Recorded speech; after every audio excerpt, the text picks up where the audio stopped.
Today, as we said, marks 6 months since President Trump launched the war in Iran. Back in late February, the president announced the start of the war with the main goal of ensuring Iran never obtains a nuclear weapon, a goal that thus far remains unachieved. Trump then repeatedly insisted to Americans that this was simply an excursion or a skirmish set to last just a matter of weeks.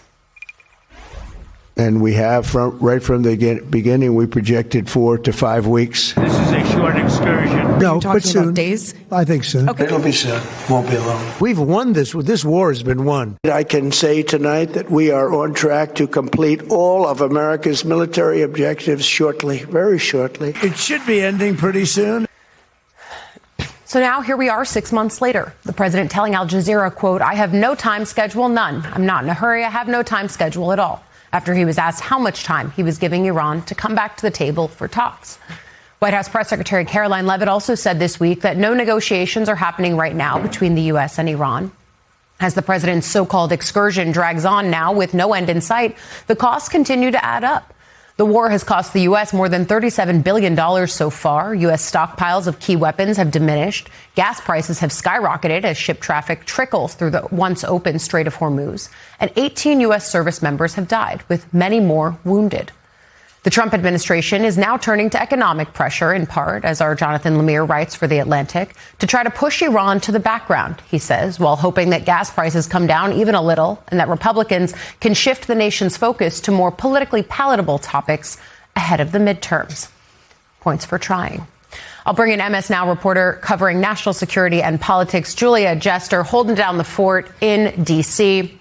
Julia, you and I have been covering this war from the start. Talk about what your take is now as we hit the 6-month mark in this conflict, where the president has both said mission accomplished. You have, of course, a fact check to that, list by list, but then the broader fact that there's no off ramp that seems clear right now.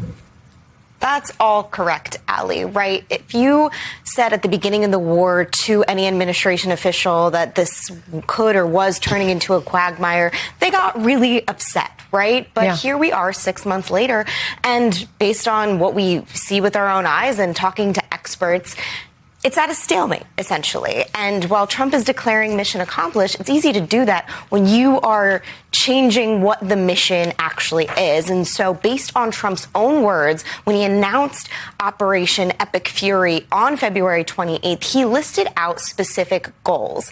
Now, if you tick through them, it's different levels of what has and has not been achieved.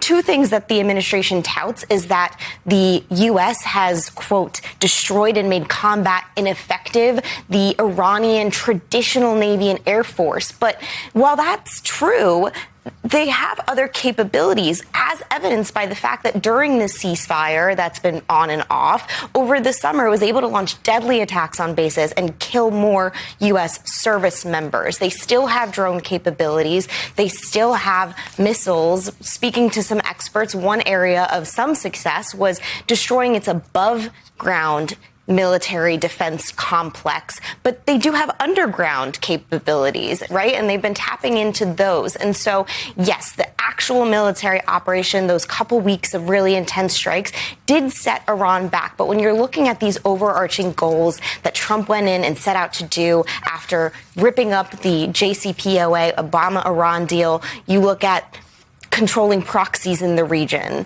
Iran is still supporting its proxies, although a lot of them are weakened, and Israel and Lebanon have been in talks to rein in Hezbollah, but that's kind of a separate track there. And then also, you have the overarching goal of it obtaining a nuclear weapon, and no progress has been made on that front. They can't even get Iran to meaningfully be at the negotiation table. And then, of course, the Strait of Hormuz, which was not a goal at the beginning of the war because traffic was open and flowing.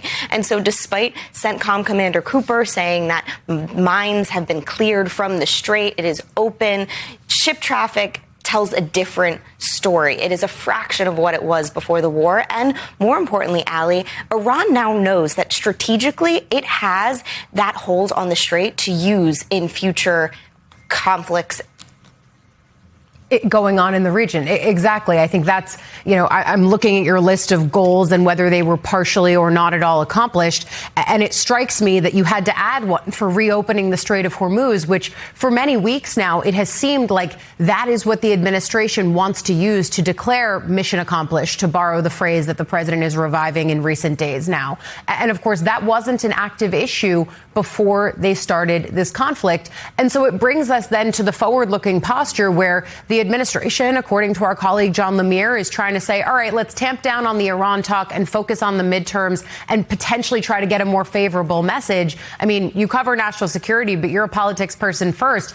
That is not going to be an easy goal to accomplish, especially given the fact that, as we've heard our experts say over and over again, the enemy gets a say, and Iran is more than aware of the fact that the midterm elections are very much commingled with this ongoing U.S.-Iran conflict. Absolutely. Iran knows the American political calendar, and it is essentially trying to drag this out. It wants to deal an embarrassing blow to Trump by weakening him and his political party ahead of that election. They know that they can withstand more economic hardship than the U.S. can right now. Iran has been subjected to sanctions for decades. And yes, while this new push by Treasury Secretary Scott Bessent standing and announcing this new economic warfare campaign, yes, it could put more strain on Iran, but they've been able to withstand it thus far. And quite frankly, when you're still dealing with this current regime in Iran, progress is really unlikely. And so something that was interesting, going back to those goals, right? Another key goal that would have been critical to moving forward on any nuclear deal was regime change. And Secretary Bessent, when he was announcing this economic campaign, Trump had kind of stopped talking about regime change, but it was Bessent who spoke directly to the soldiers in Iran and said, when your paychecks stop coming because of this economic campaign, remember that, you can lay your arms down, and basically trying to encourage them to uprise again. And so we'll see kind of if there's any movement between now and the midterms, but it's really not looking likely, and that stalemate will continue, and it's not going to be good politically for the president in this increasingly unpopular war, Allie.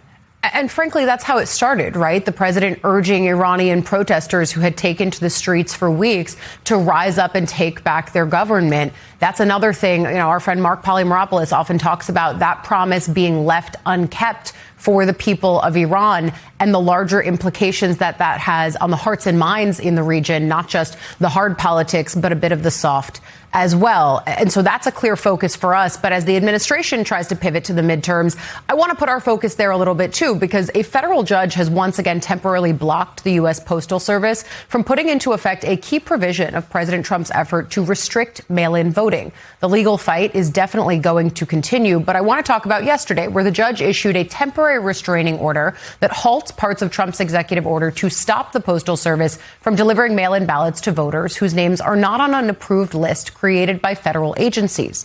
Trump has claimed, without evidence, that voting by non-citizens is a widespread problem. The Trump administration is, of course, likely to appeal this latest ruling, and it could end up before the Supreme Court. But even if the administration is ultimately successful, it's not clear whether there would be time to implement these changes before the November midterms. And so, Julia, as this is ping-ponging back and forth between courts at the federal level, potentially at the Supreme Court level, I mean, what should people understand about what's happening right now? Because the biggest thing that I think about is I was worried about this after mid-decade gerrymandering because it changes where people assume their polling place might be. That adds confusion. And then this on top of it, if you're someone who knows my mail-in ballot always comes and then for some reason we're messing with the system and it doesn't, I mean, it just changes the way that people have expectations about accessing their right to vote.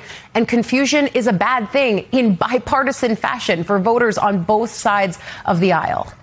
Indeed, Allie, and it's smart to mention the redistricting aspect as well. That is also creating confusion, but so is this new rule that is going back and forth in the courts, and it's really coming down to the wire. You had this judge in Massachusetts who was basically pressured by the Supreme Court decision earlier this week to lift a previous injunction. She then faced Democratic groups and voting rights groups in Democratic states filed a new lawsuit. And so based on that new lawsuit, she again blocked this key provision of Trump's effort to restrict mail-in voting. And that is a rule requiring the U.S. Postal Service to only send ballots to those individuals on this federal list of eligible citizen voters. Now, you can only imagine the confusion for election officials, especially ones in states where there's one state as of September 4th, they have to send out their ballots to overseas and military voters. That does not give them a lot of time. This pause is temporary. It's 14 days, but there's a key hearing coming up the day before that.